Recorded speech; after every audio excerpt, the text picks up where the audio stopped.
அவசர அறிவிப்பு. போர் நிலைமை மிகவும் பயங்கரமாக மாறியிருக்கிறது. பர்மாவில் பல நகரங்கள் காலி செய்யப்பட்டிருக்கின்றன. தமிழ்நாட்டின் முதல் குரலே நல்லா இருக்கேன்.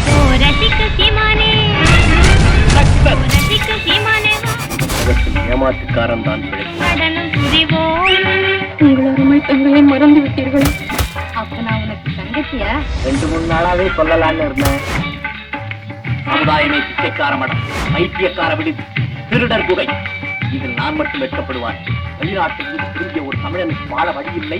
தமிழ்நாட்டிலே பிறந்த ஒரு பெண்ணுக்கு வாழ்வதற்கு பாதுகாப்பில்லை. ஆனால் என் அன்பு தெய்வம் கல்யாணி என் கண்களுக்கு அப்பால் வெகு தூரம் சென்று விட்டான். ஓடினாள் ஓடினாள், வாழ்க்கையின் ஓரத்தில் ஓடினாள். உன் மகனின் கதியை பார்.